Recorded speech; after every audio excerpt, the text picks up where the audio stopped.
This week on Outdoor Oklahoma, we celebrate the diversity of our state's tremendous fishing opportunities and get insight from the experts to help you have your best fishing season yet.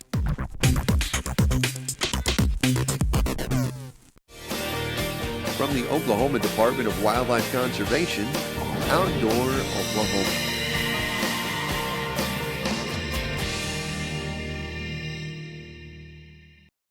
Well, hello and welcome to Outdoor Oklahoma. I'm Todd Craighead, and today I have the honor of being joined by our Chief of Fisheries, Barry Bolton. Hey Todd, tickled to be here. You know, Barry, on a bright sunny day like this, looking back there, man, I think, gosh, I'd like to be out on that water. Well, it's time, isn't it? I mean, the fishing season is here. It is, and really the hardest part for me is we have so many different types of opportunity in Oklahoma. It's many times hard to choose what I'm going to target one weekend. You know, I agree. I've been in fisheries division for over 30 years, and I don't think fishing has ever been better in this state than what it is today.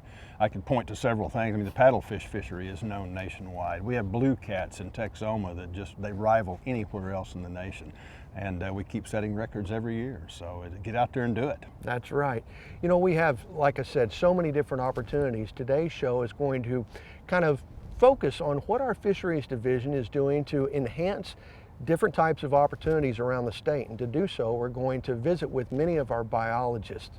Now, when I look at that redbud back there, Barry, I always think of the saying that when they're blooming, it's crappie time. That works. You need to be out there right now looking at your favorite crappie lake. Well, to start out with, we're going to go down and visit with Danny Bowen as he gives us some insight to what the Wildlife Department's doing concerning crappie fishing. Crappie are real prolific spawners, so we don't do much management as far as population management, but we do a lot of activity as far as trying to construct places where it'll draw the crappie in, where they'll stop and hang around a while. Fish attractors, we call them. And we use different things. We use cedar trees. They're probably one of the best. In addition to the brush piles that we put out, we've gone in the last few years to something we call spider blocks. A lot of times we'll put 4 or 5 in a spot, and we found that a lot of times if we can enhance something that's already there, like a stump or a rock or some kind of structure that's already there, and add spider blocks to it, it makes the whole thing a lot better, holds fish better. One thing about all these places that we've put out brush or fish attractors is that we've collected GPS coordinates for everything. And a lot of the information about where the site is, how many things are there, trees or spider blocks or whatever, the depth, a lot of things like that we record, and then we send it in to our fisheries lab, and they put it on the department website. If you go under the fishing section, you can find a list of all the sites. There's also something very new is a map that goes with it showing where the sites are at on the lake. And then you can go on that map and you can click on a site and find the GPS coordinates and the description for where they're at. Well, it's no doubt that crappie are very popular, but for decades, the most popular sport fish in Oklahoma has been the largemouth bass. And with very good reason. There's a tremendous industry that revolves around bass fishing in Oklahoma. You know, maybe the best example of that is last year's Bassmaster Classic, which was held at Grand Lake, and then the weigh-in in Tulsa. And if anybody attended that, saw some of the video, the footage from it, it was a very large event. You know, it continues to grow in popularity every year, and I can't help but think that maybe social media is starting to help play a role in that, because people are seeing big fish posted on Facebook and Twitter. It just seems like every week now. Yeah, and you know, Arbuckle had another record stringer from a tournament there, you know, 5-fish stringer. And you know, the Florida Bass Program that the Wildlife Department began back in the late 70s, you know, our record with northern fish never even approached these 14-pound plus fish that we seem to be breaking that record every year now. You know, it was 2 years ago we had back-to-back state records out of the same lake. Yeah. Out of Cedar Lake. Very impressive. And you know, it just goes to show that not only is it becoming more popular, but it seems like bigger fish are lurking in our waters than ever before. I think we've got a 15-pounder out there, so maybe this is the year, maybe next year. Do you have any tips as to exactly where? Cedar Lake would be a good bet, because the last 2 records, of course the record before that was Broken Bow, so southeast Oklahoma. That's great. You know, let's get some more insight to the Florida Bass Program and largemouth bass in general from biologist Cliff Sager. The popularity of largemouth is primarily due to the aggression of the fish. They're easy to catch, they're pretty aggressive, they'll bite artificial as well as live bait, and so they're easy to catch, and a lot of people enjoy it for that fact. Well, one of the things that we do as an agency for management of our largemouth bass populations is directed primarily at our reservoirs, but it's through varying length limits and regulations that we have on our black bass. We do have a number of lakes in the state that have trophy management regulations, which allow us to provide a more quality experience, trophy fish for our anglers. And it's a two-part process. It's not only regulations to protect the fish, but we also stock a Florida strain largemouth bass, which are genetically superior and tend to grow larger and grow to that trophy status. And so there's two ways there that we're trying to produce trophy fish in a number of our reservoirs throughout the state. Over the last few years in Oklahoma, we have produced a number of trophy fish. The trend has been very good and on an upward tick. I think that speaks not only to the management of our resources, but the anglers pursuing them and the techniques that they're using that are harvesting some of these larger bass, trophy bass. Well, Barry, no doubt largemouth bass are extremely popular, but we can't overlook a couple other very popular bass species in Oklahoma too. Yeah, and I've got to admit, Todd, a father is supposed to love all their kids equally, but if I had to pick one, smallmouth bass is probably my favorite of all the fish we've got in the state. That's great. We've had some records, recently. Latonka was the last one here just a couple of years ago. But then, another family of fish, but striped bass. Texoma, in my opinion, is world class. I don't think there's a better inland reservoir where you can catch stripers than Texoma. Well, that's great. We're going to find out more about what's happening with our striper program in Oklahoma by visiting with Matt Mock and Kurt Kuklinski. Texoma is a fishery for all seasons when it comes to striped bass fishing. The good thing about striped bass fishing is you don't have to be really technical and have a lot of equipment. The easiest, best bait is always live bait. You're trying to mimic a shad, so fishing with shad is often the best way. If you like to use artificial baits, you can really break it down into several categories. You're really just trying to imitate a shad. And so I've got several baits here that I like to throw on Lake Texoma. Most people really like topwater fishing, and you can sometimes get away with throwing a great big bait like this pencil popper. Again, the important thing is while you're always just imitating a shad, you want to kind of pay attention to what size of bait you're throwing. If they're eating small shad, then you probably want to focus on a smaller bait. If they're eating big gizzard shad, you can get away with throwing a big bait and sometimes be awarded even a larger striper by doing that. But you don't have to have a whole lot of baits to target striped bass. Another one of my favorite lures are swim baits. Here's a variation of a sassy shad. You match the size to the size of shad that you think they're chasing. You put the size of weight on to get to the depth that you feel that they are at, and that's an easy way to fish, whether it's just a standalone swim bait, whether it's one that has some action and flash to it. That's kind of an angler's choice that they can make. In the summertime, when the shad have gotten to about 2 inches long, a real effective bait is using a jigging spoon or a slab, such as this one right here. This dropped down to the depth that the fish are at, jigged real erratically, reeled as fast as you can, and it's often met with just explosive strikes and a lot of fun. In late May, early June, they're feeding on very small shad, young of the year fish that have been produced, and sometimes downsizing to real small baits works for a temporary period of time before they get to larger sizes where you can throw or cast larger sizes. In the wintertime, the water temperature is cold, the metabolism of the fish is slowed down, and you want to change your presentation. Fish slower. December is one of my favorite months to fish, and this is about the best bait I have found to fish, is a swim bait, such as a sassy shad. In the wintertime, January, February, water's extremely cold. Dead sticking is a popular technique where you drop a bait down right in front of the nose of the fish and you just hold it still and they'll come pick it up. Real subtle bite, great time of year to catch a real big fish. But change your tactics. If it's cold, fish slow. If it's warm and fish are real active, you can fish as fast as you can reel almost and be met with success. Lastly, fly fishing. Again, you're imitating shad. Topwater poppers or clouser minnows such as this are about all you need, fished at the depth that the fish tend to be located at. That's about all you need to catch stripers on Texoma. A lot of people don't know about the excellent striper fishery that we have in the Arkansas River system, all the way from below Kaw Lake in the tailwaters, all the way down past Keystone in the tailwaters, down to the Eufaula tailwaters, the lower Illinois River.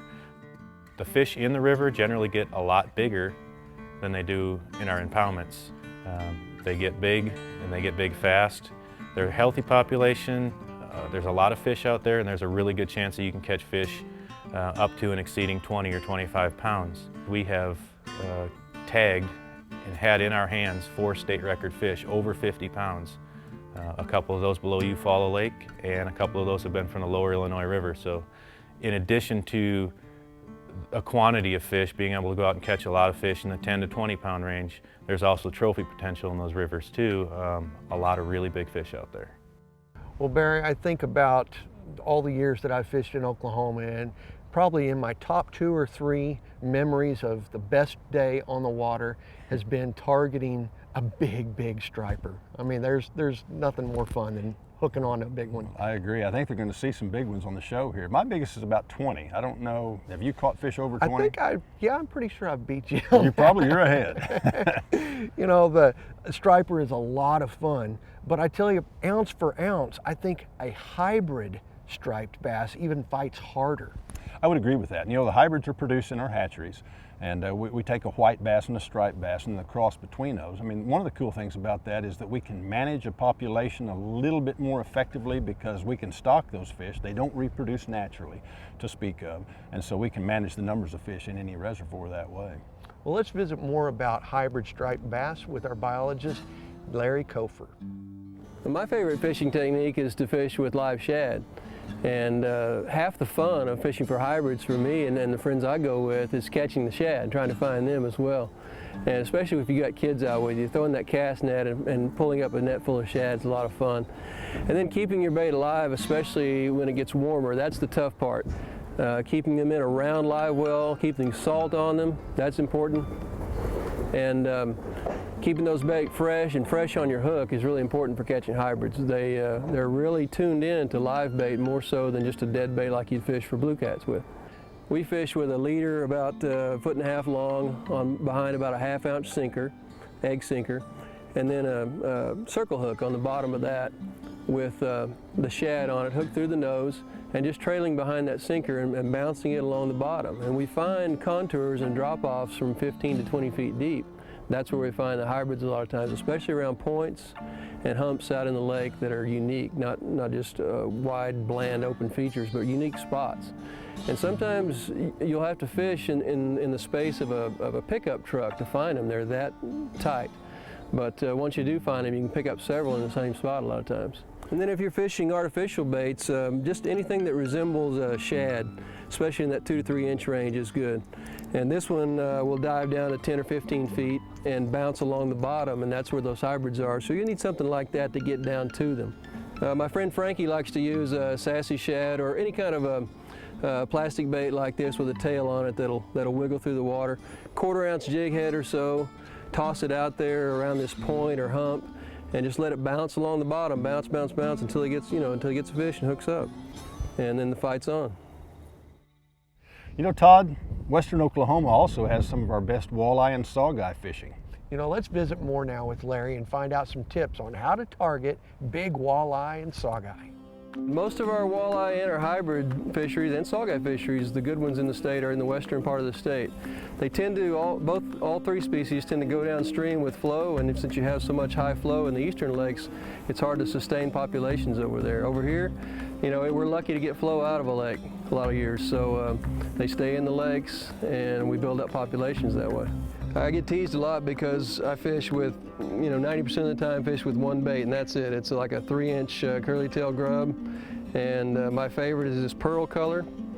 And I figure if I can't catch walleye or saugeye with that bait, then they're probably not biting at all. And so I don't try much else. But the guide that I've been out with, a lot of times he'll be fishing with a clown-colored chartreuse bait like that, and finds that does well, especially when the fish are deeper.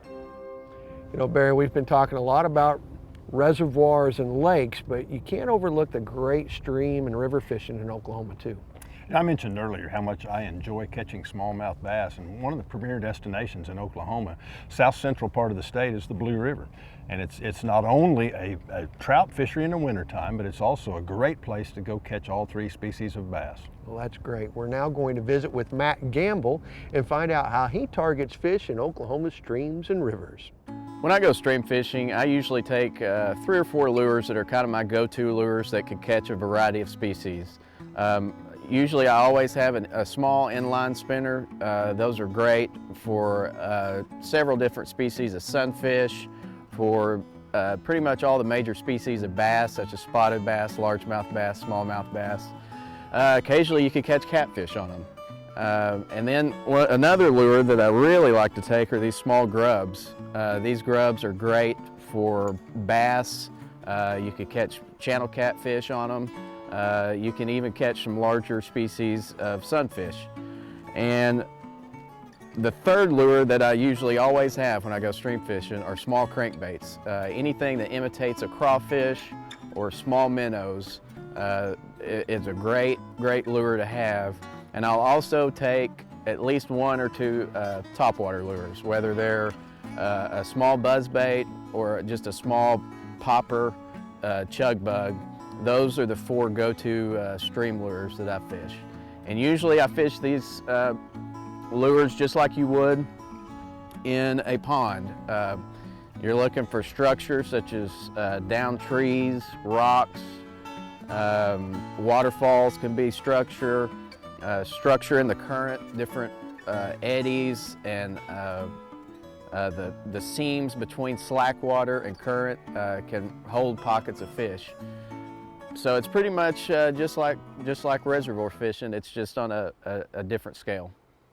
Well, Barry, for many years, the Wildlife Department's had a very successful program that teaches actually the next generation how to fish. I'm pretty familiar with the Aquatic Resources Education programs. I coordinated that the first year that we started that program. It's still a valuable tool, I think, to recruit young anglers. Well, now let's visit with a current coordinator, Daniel Griffith, and get an overview of the department's Aquatic Resources Education program. We had the flathead, and then the channel, and the blue cat. We are at the Zebco casting pond here in Jinx, Oklahoma at the Oklahoma Aquarium. And here in the evenings throughout the summer, we do open to the public fishing clinics for families. We start at 6:30, run till 8 p.m. We do about 20 to 30 minutes of education. Tell everybody, a little bit about the fish species that we have here in Oklahoma, show them some knot tying, how to tie fish knots, and then go a little bit over some safety when it goes to fishing. And then we give them a chance to fish for about an hour. If they catch a good sized catfish, we even will fillet that catfish and provide them the fillets to take home.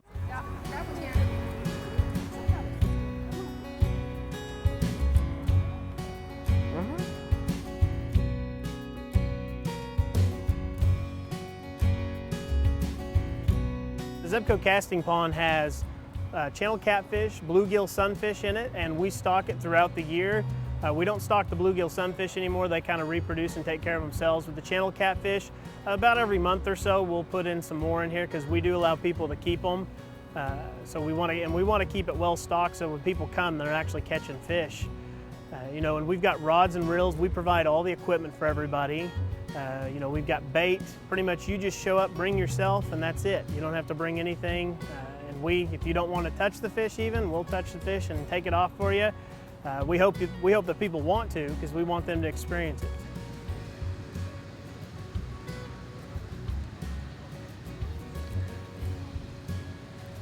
Now remember, right when you come to it, lift it up and bring him right at us. Okay, right there.